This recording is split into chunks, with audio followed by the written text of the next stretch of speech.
এক রাত্রির ইবাদত হাজার মাসের চেয়ে উত্তম আব্দুল। একটু জোরে কর, একটু জোরে কর। এক রাতের ইবাদত, এটা হাদিসের কিতাবের মধ্যে আপনার খুঁজতে হবে না যে এটা হাদিসের কিতাবের মধ্যে, বুখারীতে না, মুসলিমে না, আবু দাউদে না, তিরমিজিতে, এগুলো খোঁজার দরকার নাই। ডাইরেক্ট আল্লাহ তাআলার কালামুল্লাহ, কিতাবুল্লাহ, কুরআনুল কারীমের সূরাতুল কদরের মধ্যে আল্লাহ তাআলা জানিয়ে দিয়েছেন লাইলাতুল কদরি খায়রুম মিন আলফি শাহর। বলেন সুবহানাল্লাহ। লাইলাতুল কদরি তরজমা কি? কদরের রাত্রি। লাইলাতুল মানে রাত, রজনী, আর কদর মানে সম্মানিত, মহিমান্বিত, মর্যাদা সম্মানিত। তা লাইলাতুল কদরি কদরের রাত্রি, খায়রুন মানে উত্তম, আরবিতে হলো খায়ের, বাংলাতে হলো ভালো। আল্লাহ বলছেন খায়রুন উত্তম, কদরের রাত্রিটা উত্তম। কিসের থেকে? লাইলাতুল কদরি খায়রুম মিন আলফি শাহরি। আলফি শাহর মানে আলফুন মানে হাজার, বাংলাতে হাজার, আরবিতে হইল আলফু, শাহরুন মানে মাস। তাহলে আল্লাহ বলছেন রমজানের এই শবে কদরের রাত্রিটা হাজার মাসের থেকেও উত্তম। কে বলছেন ভাই? বলেন কে বলছেন? কারো দিলের মধ্যে কোনো ধরনের খোসা টোসা আছে নাকি? হ্যাঁ, কোরআনের ব্যাপারে যদি খোসা খাসি আসে তাহলে কিন্তু খবর আছে, বুঝেন নাই? আল্লাহ ডাইরেক্টলি কোরআনেই জানাই দিয়েছেন হাজার মাসের চেয়ে উত্তম। আমরা উম্মতদেরকে আল্লাহ কত মহব্বত করেন, কত ভালোবাসে, কত মায়া করেন, চিন্তা করছেন? পৃথিবীর জমিনে কোন নবীর উম্মত এই সুপার পাওয়ার অফার এটা পায় নাই যে এক রাত ইবাদত করলে কার সমান হবে? হাজার মাসের চেয়ে উত্তম হবে। এই সুপার পাওয়ার অফারটা আল্লাহ তাআলা আদম নবী থেকে আমাদের নবীর আগ পর্যন্ত কোন নবীকে, কোন নবীর উম্মতকে দিয়েছেন? একমাত্র আমাদেরকে, নবী মুহাম্মদ রাসূলুল্লাহ সাল্লাল্লাহু আলাইহি ওয়াসাল্লাম, আমাদের নবীর উম্মতদেরকে আমাদেরকে আল্লাহ তাআলা এই অফারটা দিয়েছেন। বলি আলহামদুলিল্লাহ।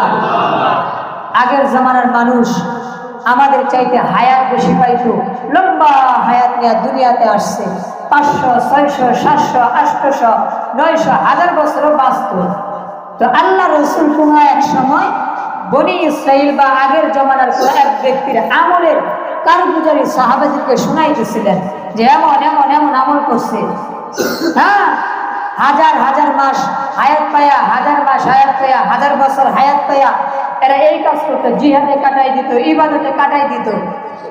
সাহাবায়ে কেরামের মধ্যে একটু আফসোস লাগলো, আরে এরা তো হায়াত পাইছে, 500 বছর হায়াত পাইলে 500 বছর ইবাদত করছে, 400, 450 বছর ইবাদত করছে। আমাদের গড় আয়ু হচ্ছে 60 থেকে 70 বছর, 80, 90, 100, 10, 20, 30, এমনই তো। এখন তো 20-30-এর লোক সহজে পাওয়া যাবে না। 60, 70, 80 এটাই বেশি। 60, 70, 80 এটাই কি বেশি, এর বাহিরে যায় না, খুব কম যায়। তো তাদের 400, 500, 700 বছরের আমল আর 70 বছরের, 60 বছরের, 50 বছরের এই আমল কি সমান হয় কোনোদিন? জোরে কোন সমান হইব? আফসোস লাগা গেছে। তো উম্মতের, আল্লাহ রসুলের উম্মতের এই আফসোসের সমাধান আল্লাহ তাআলা এই কদরের মাধ্যমে, লাইলাতুল কদরের মাধ্যমে দান করেছেন। বলেন আলহামদুলিল্লাহ। তারা 500 বছর হায়াত পেয়ে যে কাম করছে, আমরা যদি এক রাত্রি জাগতে পারি ইবাদতের মাধ্যমে, মুমিন হইয়া, আল্লাহর খাঁটি বান্দা হইয়া, তাহলে কমসে কম আপনার 83 বছর 4 মাস ইবাদত করলে, একটানা কোনো আর ব্যাঘাত নাই, মাঝখানে কোনো ফাঁক ফুকর নাই, একটানা 83 বছর 4 মাস ইবাদত করলে যেই ফজিলত লাভ করতাম, কোনো কাজ নাই কিন্তু ওই 83 বছরের মধ্যে, না খাওয়া, না ঘুম, অন্য কোনো কাজ নাই, এক কথায় সব ইবাদত।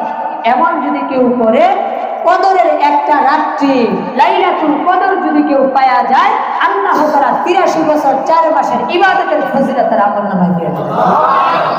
এখন জিন্দেগি যদি 50 বছর হয় আর 50টা কদর যদি আমরা পাই, 50 83 দিয়ে গুণ দেন, কত বছর আসবে? কত বছর আইসা করে আল্লাহ তাআলা কত ইহসান করছেন, চিন্তা করছেন?